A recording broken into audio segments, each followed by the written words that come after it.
disciples transforming lives. Segala sesuatu yang sehat itu pasti bertumbuh. Tubuh yang sehat pasti bertumbuh. Pernikahan yang sehat pasti bertumbuh gitu ya. Healthy things grow and growth things itu change. Kita melihat pertumbuhan dari sebuah perubahan. Nah pertanyaannya, saudara bertumbuh nggak dibanding dari tahun sebelumnya? Di area spiritual, di area emosional, di area pernikahan, Anda mengalami pertumbuhan nggak?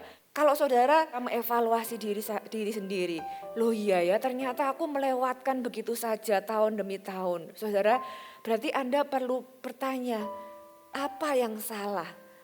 Apa yang sakit yang harus diperbaiki? Kenapa? Karena Tuhan mau kita bertumbuh.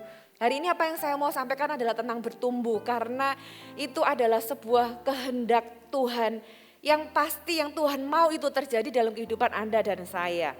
Ya itulah sebabnya Paulus berdoa kepada Tuhan untuk jemaat di Kolose. Tuhan aku minta supaya mereka itu berbuah, supaya mereka itu bertumbuh. Dan apa yang Paulus doakan itu adalah kehendak Tuhan untuk mereka semua. Tuhan mau kita bertumbuh, katakan amin. Tuhan mau kita bertumbuh. Setiap orang yang lahir baru, ya orang yang lahir itu dikatakan kan bayi, seperti bayi yang baru lahir. Saudara kalau punya bayi, saudara pasti expect yang namanya pertumbuhan. Nggak mungkin Anda mau bayi Anda tetap bayi seterusnya. Anda mau pertumbuhan terjadi kepada bayi Anda. Demikian juga Tuhan terhadap kita. Tuhan mau kita bertumbuh. Tuhan mau kita terus mengalami pertumbuhan. Ya pertumbuhan itu seringkali painful. Seringkali menyakitkan sih. Nanti saya akan jelaskan. Growing is painful. Tapi it's worth, itu layak dijalani. Banyak orang itu mengalami painful di dalam kehidupannya, rasa sakit tapi dia nggak bertumbuh. Tapi sakit yang satu ini layak untuk dijalani, kenapa? Karena menghasilkan pertumbuhan.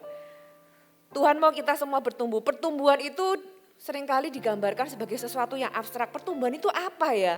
Seorang anak kapan dia besarnya? Kemarin perasaan masih kecil. Kok beberapa bulan kemudian bisa tambah tinggi? Kapan ya dia waktu tidur kah? Waktu jalan-jalan, waktu makan, kapan dia bertumbuhnya? Tahu-tahu besar. Kita kadang menjelaskan dengan cara yang kapan dia bertumbuh, bagaimana dia bertumbuh. Yang kita lakukan kita hanya kasih dia makan, berikan dia tidur yang cukup gitu ya.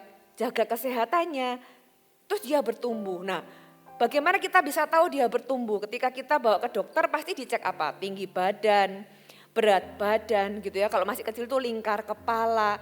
Ada perubahan enggak?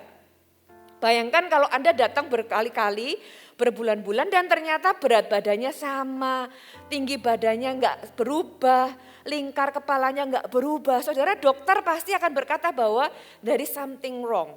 Pasti ada sesuatu yang salah.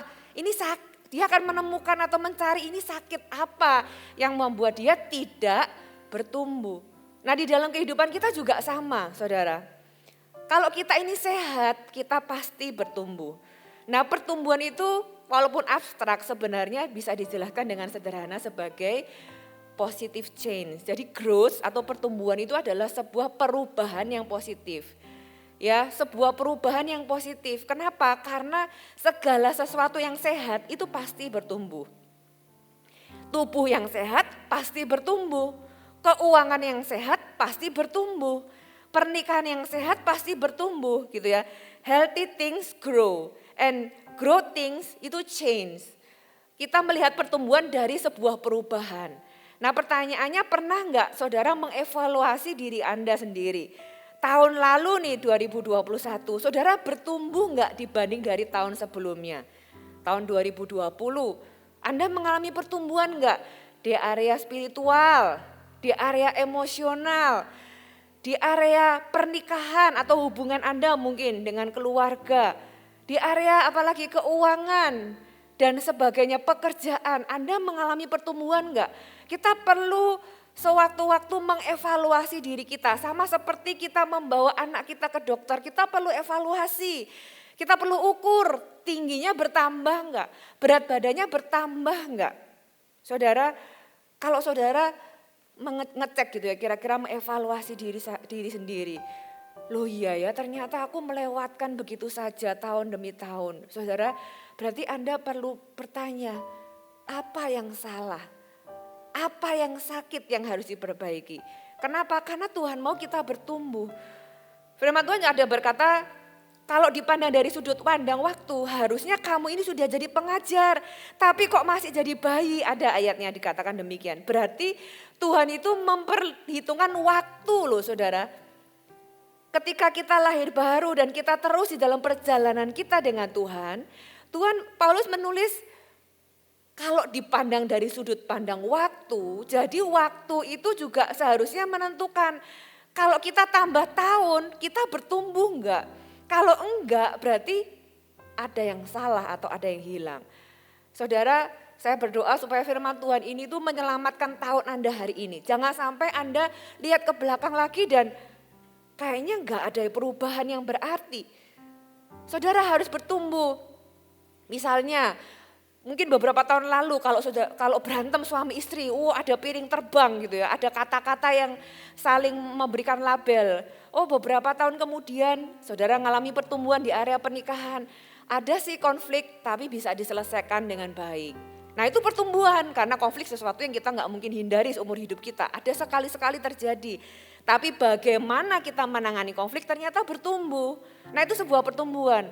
Kalau dulu nih beberapa tahun yang lalu, kalau marah itu nggak terkontrol. Sekarang bisa lebih menguasai emosi dengan baik.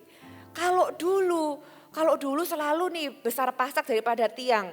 Ya setiap kali dapat gajian belum tanggal 15 sudah habis gitu. Sekarang saya sudah bisa saving. Saudara itu ada pertumbuhan. Nah saudara bagaimana dengan kehidupan Anda? Karena pertumbuhan adalah sesuatu yang Tuhan harapkan terjadi di dalam kehidupan kita. Dan saya berdoa supaya Anda di tahun ini mengalami pertumbuhan yang signifikan. Bahkan mungkin mengejar dari ketinggalan tahun-tahun sebelumnya. Nah di dalam pertumbuhan itu ada 3 proses yang terjadi dalam kehidupan kita. Yang pertama cleaning proses.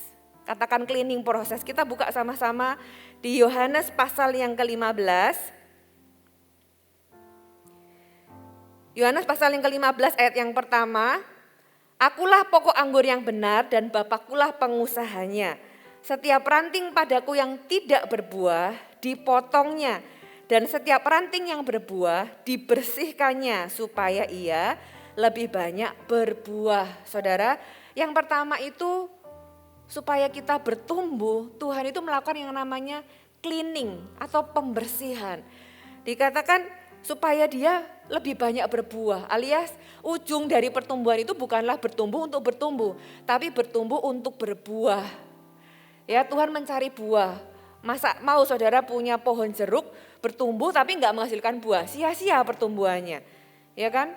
Sesuatu yang bertumbuh kita mengharapkan buah dari pertumbuhan itu. Dan apa yang Tuhan lakukan supaya sebuah ranting pohon anggur itu berbuah lebih banyak, bertumbuh dan menghasilkan buah lebih banyak. Yang pertama dibersihkan, dipotong dan dibersihkan. Apa yang dipotong? Yang dipotong itu yang tidak berbuah, alias buang-buang nutrisi. Buang-buang menyedot sesuatu dari pokok, tapi enggak berbuah ya dipotong. Saudara apakah ada di dalam kehidupan Anda itu sesuatu yang menyedot perhatian Anda, gitu ya, waktu Anda, konsentrasi Anda, tapi tidak menghasilkan sesuatu yang baik di dalam kehidupan Anda. Apakah itu berupa distraction, mungkin berjam-jam di sosial media gitu ya, nggak dapat apa-apa sih, Anda juga setelah ngecek berjam-jam itu juga capek, yang ada malah ingin ini, ingin itu, ingin banyak sekali gitu ya, kalau lihat sosial media. Atau apalagi adakah dahan yang memang di dalam kehidupan kita itu yang yaitu nempel, ngambil nutrisi tapi enggak berbuah. Nah Tuhan berkata dipotong. Nah kalau yang berbuah ternyata dibersihkan itu juga dipotong, disisik gitu ya, dibersihkan. Sakit rasanya. Makanya saya kasih judul di sini growing pain. Ternyata untuk bertumbuh itu ada sesuatu yang sakit terjadi. Dipotong, dibersihkan. Pernahkah saudara merasakan ada sesuatu yang diambil dari hidup saudara? Sesuatu yang sepertinya Tuhan kok lagi bersih-bersih gitu ya. Ada dipotong, diambil, dibersihkan. Sakit rasanya, dahan aja kalau dipotong keluar getahnya saudara. Dibilang dahannya nangis gitu kan karena dipotong. Nah kita juga seringkali kita bertanya sama Tuhan, Tuhan kok ini diambil dari hidupku. Tuhan kok ini dipotong dari hidupku. Tuhan kok ini sepertinya disisik, dibersihkan dari hidupku. Saudara, kalau Anda punya pertanyaan seperti itu dan Anda mengalaminya, lewat firman Tuhan ini saya mau beritahu bahwa Tuhan mengasihi Anda. Tuhan gak pernah bermaksud buruk di dalam kehidupan Anda. Segala sesuatu yang terjadi dalam kehidupan Anda itu atas seizin Tuhan. Ya, entah memang Tuhan atau mungkin seperti Ayub, iblis yang mengajukan, tapi apapun yang terjadi itu seizin Tuhan dan Tuhan itu tahu apa yang dia lakukan. Tuhan gak pernah punya maksud yang buruk dan Tuhan kalau itu terjadi dalam kehidupan Anda, Tuhan bisa bekerja di dalamnya untuk mendatangkan kebaikan. Amin. Nah dari sisi Tuhan, Tuhan itu sewaktu-waktu bisa melakukan yang namanya cleaning proses.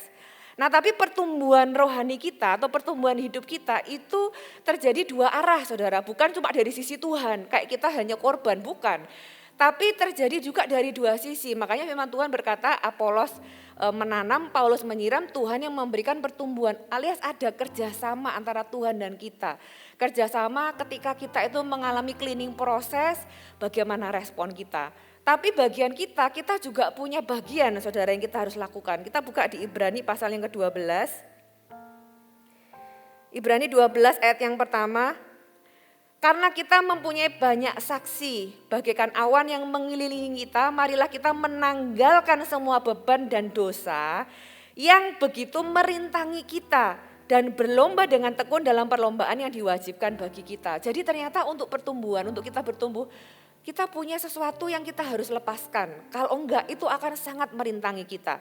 Firman Tuhan katakan itu adalah beban dan dosa. Sesuatu yang merintangi, yang membuat kita itu enggak bisa berlari dengan cepat. Ada sebuah beban yang membuat kita enggak bisa maksimal di dalam Tuhan.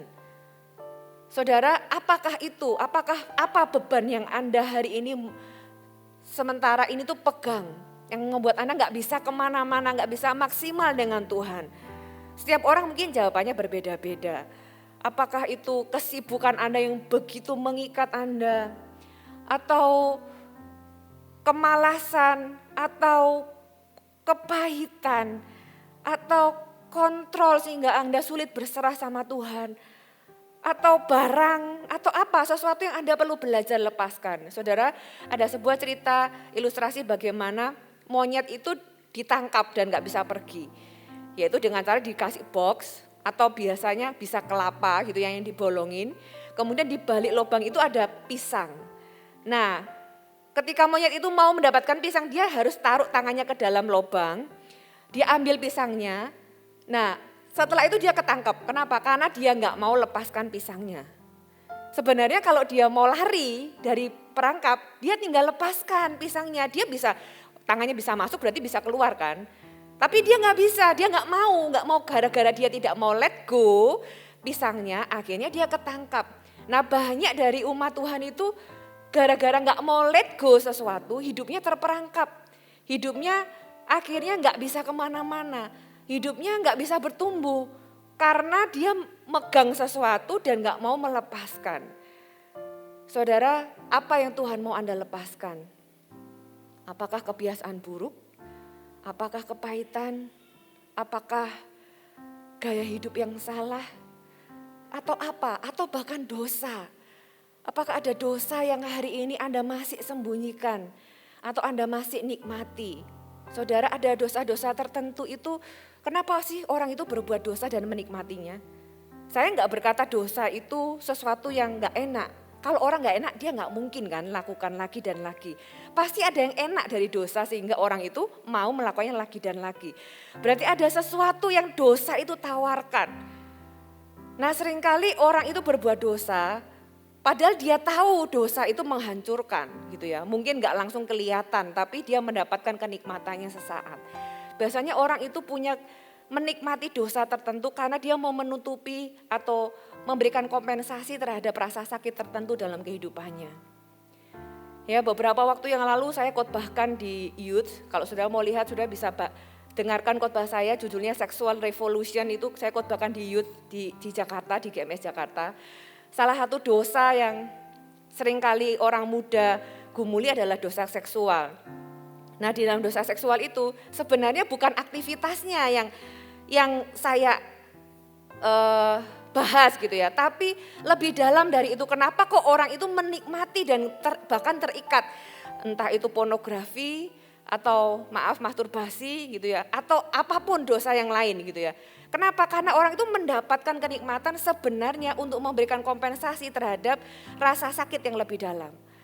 Semua addiction, entah itu addiction kecanduan game, narkoba, pornografi, seksual dan sebagainya, hanya untuk sebenarnya membayar rasa sakit yang dia itu tidak bisa hilangkan.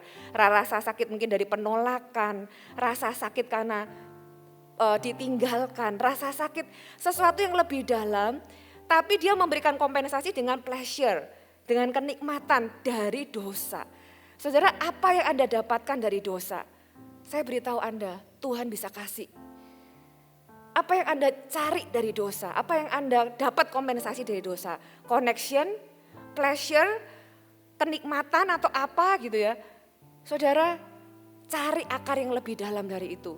Apakah Anda struggle dengan rasa sakit karena terluka, karena tertolak, karena ditinggalkan, karena kekecewaan atau apa? Bereskan akarnya, maka tuh saudara juga bisa meninggalkan dosa tersebut. Karena semua addiction itu selalu grow based on denial. Semua addiction itu pasti grow based on denial. Nah, denial dari apa? Itu yang Anda perlu dealing dengan itu. Setelah itu Anda pasti bisa lepaskan. Karena Tuhan mau Anda menanggalkan. Kalau saya cuma bilang tanggalkan, rasanya enggak fair ya. Karena sulit, karena Anda perlu jawaban yang lebih dalam dari sekedar menanggalkan. Anda perlu tahu akarnya, bereskan, Anda bisa menanggalkan. Dan ketika Anda menanggalkan dosa, Anda bisa lari dan bertumbuh ke arah Kristus. Anda bertumbuh, Anda bersih gitu ya, cleaning prosesnya ini yang Anda lalui. Dan Anda bisa dengan tanpa beban dan dosa, Anda bisa lari dan bertumbuh dengan signifikan di dalam Tuhan. Proses yang kedua, yang pertama tadi cleaning, yang kedua itu shaping atau pembentukan. Saudara tahu kalau tumbuhan kalau dibentuk itu ya ada yang bentuknya kayak binatang, ada yang bentuknya kayak bola gitu kan. Nah itu tergantung siapa yang menciptakan, maksudnya siapa yang membuat. Dia mau bentuk seperti apa ya terserah gitu ya, terserah yang buat. Nah Tuhan itu adalah pembentuk hidup kita. Roma pasal yang ke-8, Roma pasal yang ke-9 ayat yang ke-20. Siapakah kamu hai manusia, maka kamu membantah Allah. Dapatkah yang dibentuk berkata kepada yang membentuknya, mengapakah kamu membentuk aku demikian? Apakah tukang periuk tidak memiliki hak atas tanah liatnya untuk membuat dari gumpal yang sama suatu benda untuk dipakai guna tujuan yang mulia dan suatu benda lain untuk dipakai guna tujuan yang biasa? Tuhan punya tujuan untuk dalam kehidupan kita masing-masing. Dan di tangan Tuhanlah, Tuhan adalah penjunan sang penjunan itu sendiri. Satu kali Yeremia diberi firman Tuhan, Yeremia pergilah ke tempat tukang periuk, nanti aku akan berbicara kepadamu. Yeremia pergi ke tempat tukang periuk, dia sedang membuat bejana dari tanah liat. Kemudian bejana yang dibuat itu dia merasa kurang bagus, rusak gitu ya. Kemudian tahu ya kalau bejana tanah liatnya langsung dihancurin lagi, diremukkan lagi, diulang lagi pembentukannya. Kemudian Tuhan bilang sama Yeremia, demikianlah aku kepada bangsa Israel pada waktu itu. Tuhan itu gak pernah menyerah dalam kehidupan kita. Kalau kita itu salah jalan gitu ya, mungkin ada waktunya kita tuh dihancurin lagi, diremukkan lagi. Tapi Tuhan itu gak berhenti karena Tuhan itu gak pernah menyerah dengan kita. Makanya kita jangan menyerah dengan kehidupan kita. Dia bentuk lagi ulang dengan menjadi bejana yang lebih baik kata firman Tuhan. Jadi kalau Anda merasa hidup Anda hancur, hidup Anda sudah salah gitu ya, percayalah di tangan Tuhan, Anda bisa dibentuk ulang karena dialah sang penjunan. Dia mau membentuk kita, saudara, Tuhan mau membentuk kita seperti apa? Kita buka Matius pasal yang ke-5, ayat yang ke-48. Karena itu haruslah kamu sempurna, sama seperti Bapamu yang di surga adalah sempurna.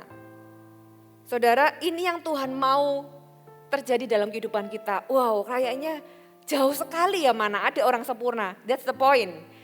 Di dalam pertumbuhan kita, di dalam kekristenan, tidak ada yang namanya berhenti bertumbuh. Kalau kita manusia, seorang pria akan berhenti bertumbuh di usia tertentu, ya kan? Tubuhnya akan berhenti bertumbuh di usia tertentu. Wanita juga di usia tertentu akan berhenti bertumbuh. Sebuah pohon nggak mungkin dia akan tumbuh sampai ke langit. Di ketinggian tertentu dia berhenti bertumbuh.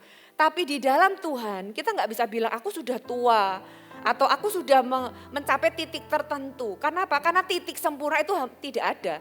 Titik sempurna itu ya nanti kita ketemu Tuhan. Alias sepanjang kita hidup, itu kita punya ruang yang cukup besar untuk kita terus bertumbuh semakin serupa dengan Tuhan. Kata kuncinya di sini adalah sama seperti Bapamu yang di surga adalah sempurna.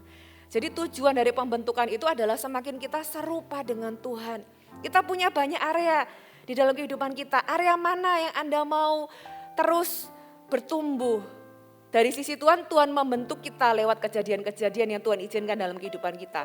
Dari sisi kita, kerjasama kita dengan Tuhan adalah, saudara mau berubah jadi orang yang seperti apa? Ya, dikatakan di sini, jadilah sama seperti Bapamu yang di surga. Kita buka lagi di Lukas pasal yang ke-6. Kalau sempurna itu kan sesuatu yang agak abstrak.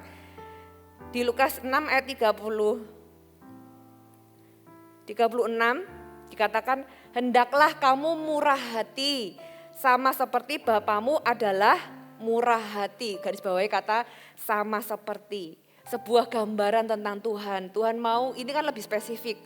Tadi sempurna kayaknya terlalu di awan-awan. Apa itu kata sempurna? Saudara bisa definisikan di dalam kehidupan Anda pribadi.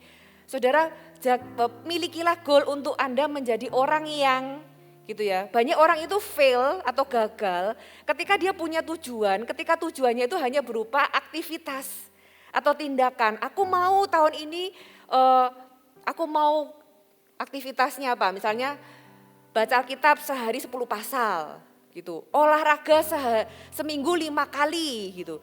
Sekali lari 10 kilo gitu misalnya. Kalau berupa action dan tindakan-tindakan, kebanyakan orang gak akan bertahan lama. Dia akan lelah karena nggak punya tujuan. Tujuannya hanya sejauh actionnya. Tapi apa yang membuat sebuah kebiasaan baru itu bisa bertahan lama ketika goal kita adalah orang seperti apa kita akan jadi. Aku mau jadi orang yang keren gitu, punya bodybuilder, makanya dia nge-gym. Tapi tujuannya jelas, aku mau jadi orang yang murah hati contohnya. Saudara, murah hati seperti apa? Saya belajar dalam kehidupan saya. Saya dulu bukan orang yang cukup peduli dengan keuangan gitu ya. Sampai saya belajar, oh ya aku mau jadi orang yang murah hati. Ketika saya punya goal seperti itu, saya mulai berubah. Saya mulai setiap kali pergi saya taruh uang nominal tertentu gitu ya di dalam dompet saya. Terus di dalam dompet saya itu selalu ada amplop angpau. Sampai hari ini selalu saya bawa kemana-mana. Setelah saya punya goal nih, saya mau jadi orang yang murah hati.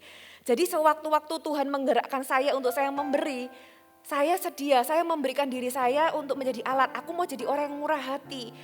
Kalau sewaktu-waktu di jalan ketemu entah tukang sapu, entah apa gitu ya, saya pengen kasih, entah berupa langsung uang atau dompet, setidaknya saya ada gitu ya, saya sudah siapkan. Kenapa? Kebiasaan baru itu muncul ketika saya punya goal untuk menjadi orang yang gitu ya.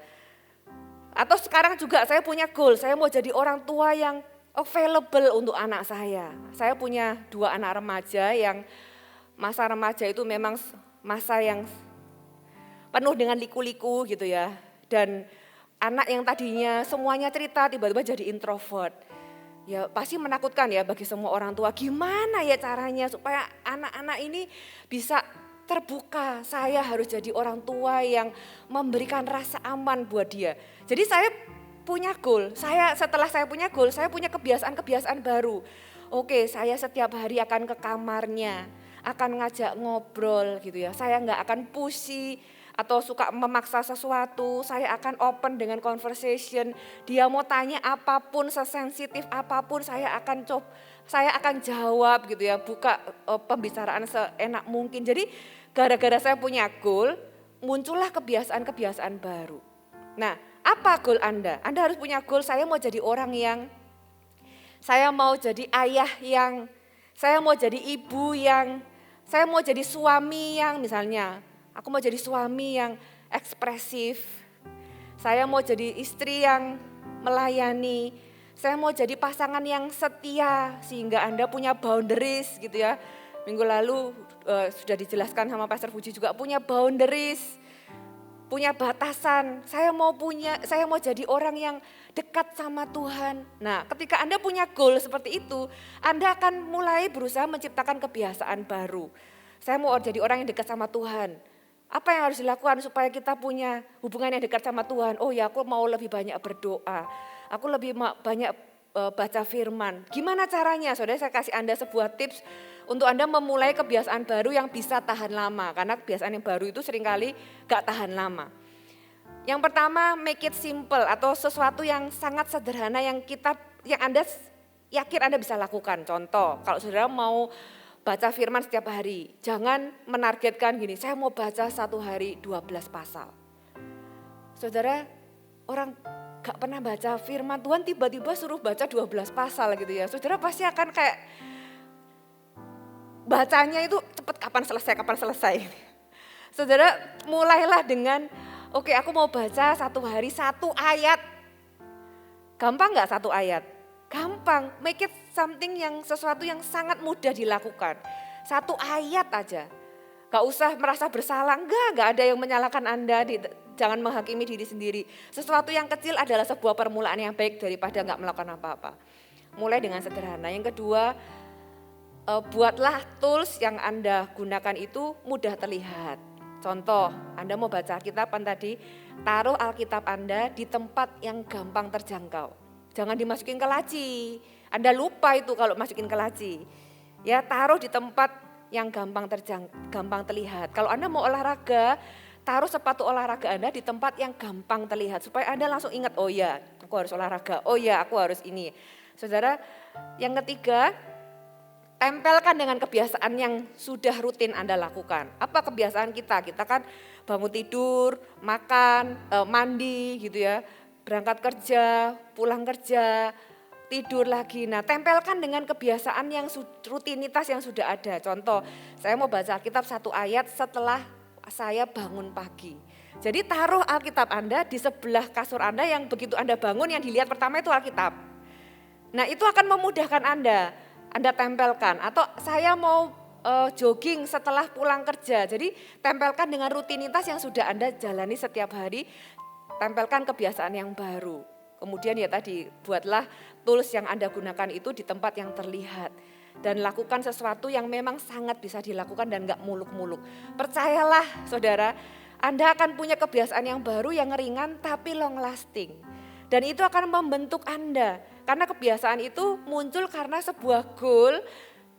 Bagaimana Anda mau menjadi seseorang seperti apa? Apakah Anda mau jadi orang yang murah hati? Apakah Anda mau menjadi orang di 1 Petrus pasal yang 1 dikatakan, kuduslah kamu sebab aku kudus. Kita baca sama-sama di 1 Petrus pasal yang pertama. Ayat yang ke-16, mulai ayat yang ke-15.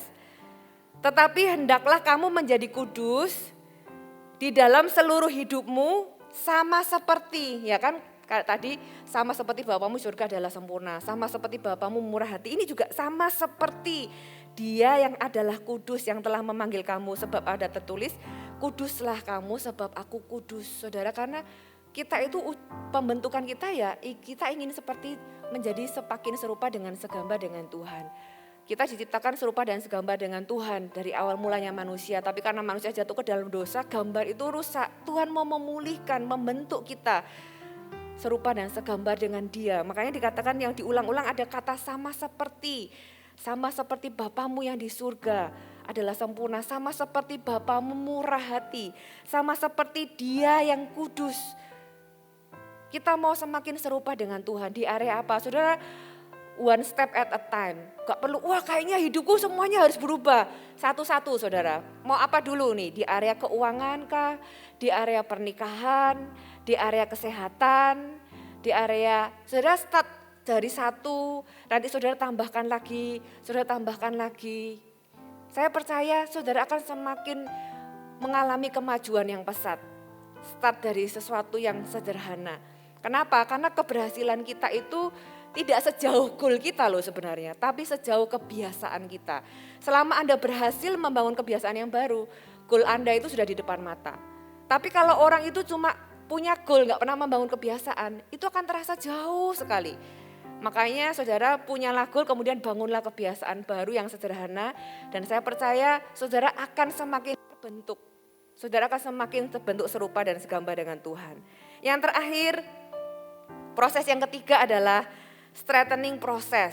Jadi yang pertama cleaning, yang kedua shaping, yang ketiga strengthening, yaitu dikuatkan, penguatan. Ada sebuah pengetahuan tentang sebuah pohon. Kalau pohon itu punya dahan yang cukup panjang dan ujungnya itu tambah semakin kecil, semakin mengecil dan semakin tipis. Dahan ini tidak akan cukup kuat untuk menanggung buah. Makanya kalau saudara lihat ada pohon mangga, pohon jeruk, saya punya di rumah itu tanaman jeruk juga gitu. Ujungnya lancip, kalau ada buah jatuh buahnya. Belum besar udah jatuh duluan. Kenapa? Karena dahannya itu gak bisa menahan berat dari buahnya. Nah untuk dahan yang seperti ini biasanya sama tukang kebun itu dipotong kira-kira 60 cm. Sehingga yang tersisa adalah dahan yang cukup besar. Nah di dalam dahan yang cukup besar ini disitulah diharapkan buah itu ada. Sehingga walaupun buahnya banyak, buahnya gak akan jatuh dan dahannya gak akan patah. Nah di dalam kehidupan kita juga sama. Tuhan itu mau menguatkan kita untuk hari-hari yang ke depan. Ketika Anda mau berbuah banyak, Tuhan mempersiapkan kita untuk buah yang banyak. Hari ini Tuhan mau menguatkan Anda supaya jangan sampai ketika nanti Anda berbuah banyak, buah itu akhirnya jatuh, dahannya akhirnya patah. Kita buka di 1 Petrus pasal yang kelima, ayat yang ke-10. Dan Allah sumber kasih karunia yang telah memanggil kamu dalam Kristus kepada kemuliaan yang kekal akan melengkapi, meneguhkan, menguatkan dan mengokohkan kamu sesudah kamu menderita seketika lamanya. Saudara garis bawahi kata menderita seketika lamanya. Mungkin ada hal-hal yang Anda rasa itu Anda definisikan sebagai penderitaan. Kalau itu diizinkan Tuhan, Tuhan akan memakai penderitaan itu untuk mengokohkan Anda, menguatkan Anda, melengkapi Anda untuk sesuatu yang lebih besar di masa depan. Katakan amin. Mungkin Tuhan mengizinkan kita menderita seketika lamanya, tapi ada sebuah penghiburan di sini dikatakan Allah sumber segala kasih karunia, melengkapi kita, meneguhkan, menguatkan dan mengokohkan kita. Penderitaan itu Tuhan pakai membuat kita menjadi orang yang kuat. Saudara, gimana orang itu bisa kuat kalau dia gak pernah belajar angkat beban? Orang itu bisa kuat, kenapa? Karena dia sudah terbiasa angkat beban. Gak selalu nge-gym sih, ngangkat bak gitu ya, isinya air. Sesuatu yang dia sudah angkat meja, dia jadi orang yang kuat. Kenapa? Karena sudah terbiasa mengangkat sebuah beban. Nah di dalam kehidupan kita, mungkin ada hal-hal yang kita gak suka, sesuatu yang kita rasa berat. Saudara, kalau itu diizinkan Tuhan, rasa painful karena berat itu tadi, Tuhan itu sedang menguatkan Anda. Karena di hari-hari ke depan, Tuhan mau mempercayakan sesuatu yang lebih besar. Seringkali sukses yang lebih besar itu juga dibarengi oleh masalah yang lebih besar. Tapi kalau Anda kuat, Anda bisa siap untuk sukses yang lebih besar. Dengan masalahnya Anda bisa solve. Kenapa? Karena hari ini dengan apa yang saudara alami, saudara sedang dikuatkan Tuhan. Satu ayat lagi di 2 Korintus pasal yang ke-12. 2 Korintus pasal yang ke-12 ayat yang ke-7. Kalau tadi Rasul Petrus berkata, sekarang apa yang dikatakan oleh Rasul Paulus? Ayat yang ke-7, dan supaya aku jangan meninggikan diri karena penyataan-penyataan yang luar biasa itu, maka aku diberi suatu duri di dalam dagingku, yaitu seorang utusan iblis untuk menggocoh aku, supaya aku jangan meninggikan diri. Tentang hal itu aku sudah 3 kali berseru kepada Tuhan supaya utusan iblis itu mundur daripadaku. Tetapi jawab Tuhan kepadaku, cukuplah kasih karuniaku bagimu, sebab justru dalam kelemahanlah kuasaku menjadi sempurna. Sebab itu terlebih suka aku bermegah atas kelemahanku supaya kuasa Kristus turun menaungi aku. Karena itu aku senang dan rela di dalam kelemahan, di dalam siksaan, di dalam kesukaran, di dalam penganiayaan dan kesesakan oleh karena Kristus. Sebab jika aku lemah, maka aku kuat. Saudara, ini adalah apa yang Paulus katakan tentang apa yang dia alami. Dia itu mengalami sebuah nggak enak gitu ya, duri dalam daging. Siapa yang saudara pernah makan ikan, durinya nyangkut di sini? Wih, itu rasanya nggak enak banget saudara. Ada orang tuh yang sampai pergi operasi gara-gara itu. Bayangkan kalau duri itu tetap tinggal di dalam tubuh kita. Dan kita harus berdamai dengan duri itu karena duri itu nggak bisa dikeluarkan. Dia itu sampai berdoa sama Tuhan, Tuhan ini sudah kayak duri dalam daging karena sakit dan nggak menyenangkan. Tapi Tuhan bilang, cukuplah kasih karuniaku bagimu. Karena di dalam kelemahanmu lah kuasaku menjadi sempurna. Saudara, ketika Anda mengalami sesuatu yang sulit, seringkali kita tuh merasa lemah. Kita merasa nggak mampu, kita merasa nggak kuat. Tuhan, aku nggak kuat. Disitulah kita tahu bahwa kita butuh Tuhan. Disitulah kita bersandar dengan kekuatan Tuhan. Sehingga ketika kita sudah melaluinya, kita nggak bisa ambil kredit sama diri kita sendiri. Kenapa? Karena kita tahu bahwa kita lemah. Karena kita tahu kita nggak kuat. Kalau kita bisa menang melaluinya, kita bisa bilang bahwa ini semua karena Tuhan. Ini semua karena kasih karunia Tuhan yang menguatkan aku. Dan aku siap untuk hari-hari ke depan. Karena seperti Tuhan sudah menguatkan aku melalui masa sulit di masa lalu. Saya percaya di masa depan, Tuhan yang sama tetap akan menguatkan aku. Katakan amin. Mari saya undang semua bangkit berdiri. Ada diberkati oleh firman Tuhan siang hari ini. Ada 3 proses di dalam pertumbuhan. Yang pertama, cleaning proses. Tuhan membersihkan sesuatu dari hidup kita. Rasanya sakit, dipotong, dibersihkan. Ada yang diambil, kehilangan, sakit rasanya. Tapi Tuhan lakukan dengan sebuah tujuan yang baik. Jadi jangan salah sangka sama Tuhan. Di dalam cleaning proses, bagian kita adalah belajar let go. Apa yang Tuhan mau Anda lepaskan? Apa yang hari ini Anda masih genggam? Anda gak bisa lepaskan. Karena rasa sayang, karena rasa takut.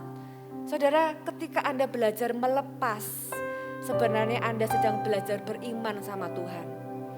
Kenapa? Ketika Anda genggam, Anda beriman terhadap apa yang Anda genggam. Tapi ketika Anda belajar melepas, Anda percaya dan berserah kepada Tuhan. Anda belajar beriman kepada Tuhan. Untuk masa depan Anda, untuk masalah Anda, untuk keuangan Anda. Apa yang Tuhan mau Anda lepas dalam kehidupan ini? Yang kedua, shaping proses. Pembentukan apa yang Tuhan izinkan terjadi dalam kehidupan Anda. Dan Anda mau jadi orang seperti apa? Tuhan mau Anda dan saya semakin serupa dengan Dia. Di area apa Anda mau berubah? Pulang dari tempat ini jangan hanya pulang dan melupakan firman Tuhan. Tapi tanya, apa ya? Aku mau jadi orang seperti apa ya? Tuhan mau aku jadi orang seperti apa ya? Kebiasaan apa yang aku harus bangun untuk menjadi orang seperti itu? Dan yang terakhir, proses penguatan. Mintalah kepada Tuhan kekuatan yang baru. Tuhan akan menguatkan Anda melalui masa-masa sulit untuk mempersiapkan Anda untuk sesuatu yang jauh lebih besar di masa depan. Amin. Kita hampiri Tuhan, kita nyanyikan lagu ini. Mari datang dalam doa pada Tuhan.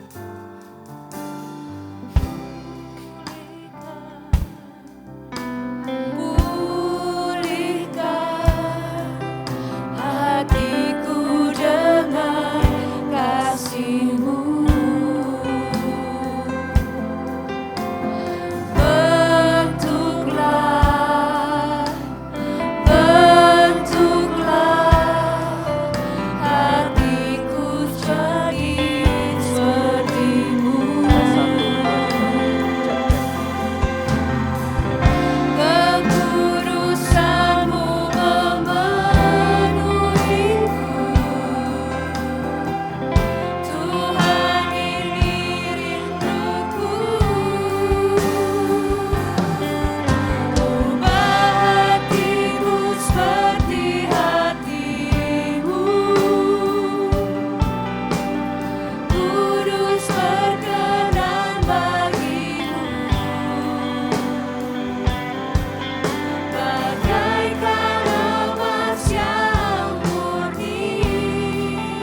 pulihkan kami ya Tuhan, ubahkan hati kami.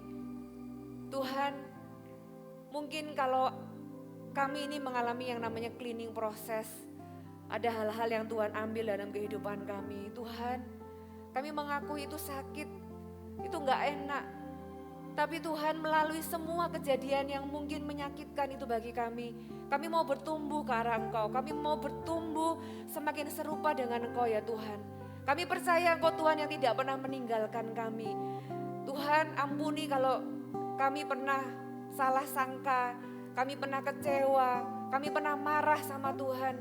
Ampuni kami ya Tuhan. Tapi hari ini kami tahu Engkau Tuhan yang mengasihi kami dan bahkan Engkau mempersiapkan sesuatu yang baik di masa depan bagi kami. Engkau tahu yang terbaik ya Tuhan. Saudara, Tuhan tahu apa yang Dia lakukan dalam kehidupanmu. Tidak ada satupun kejadian yang di luar pengetahuan Tuhan. Apapun yang saudara alami, Tuhan ada di pihak saudara.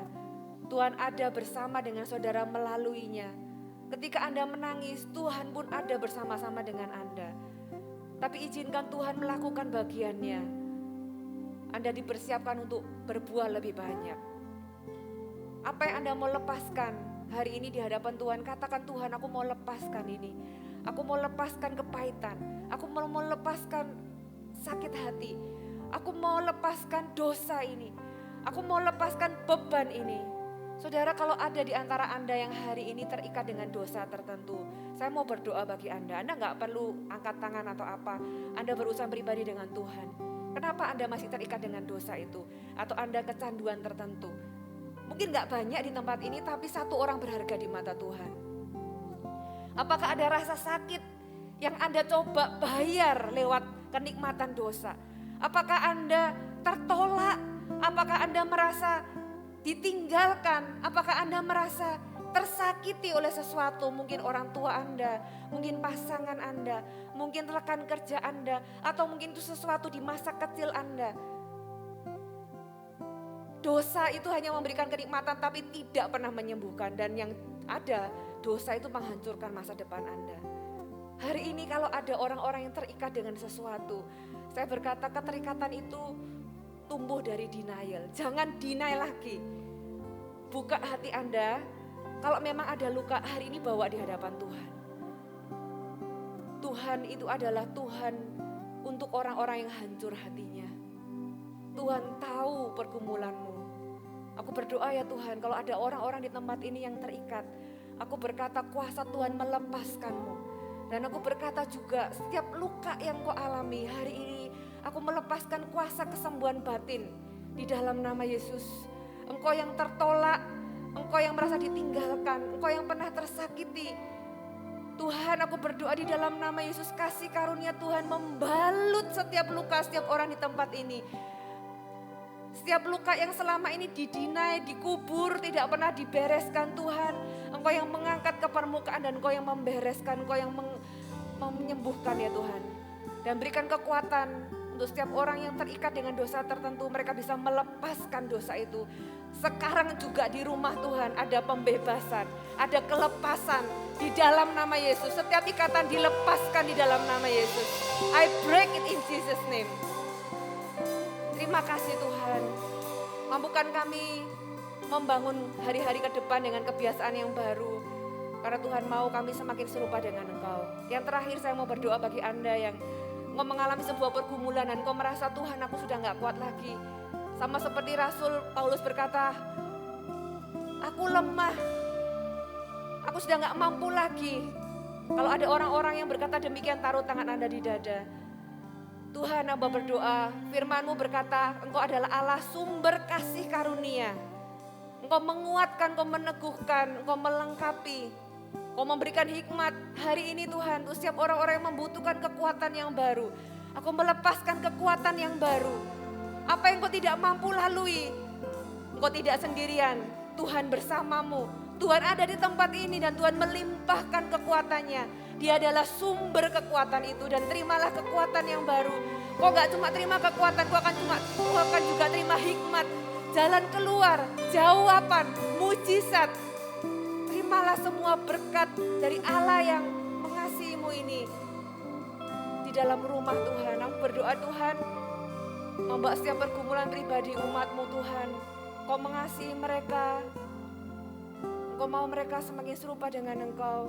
Tapi hari ini mereka butuh kekuatan yang baru. Engkau hadir, Engkaulah sang penghibur, Engkaulah sang kekuatan. Engkau hadir dalam kehidupan mereka Tuhan. Pulang di tempat ini, mereka akan pulang dengan kekuatan yang baru, dengan hikmat-Mu, dengan tuntunan Tuhan, dengan kasih karunia Tuhan. Terima kasih Tuhan, Kau menerangkan firman-Mu di dalam hati setiap kami. Kami pulang, kami mau jadi pelaku-pelaku firman. Terima kasih Tuhan, di dalam nama Yesus. Hatiku seperti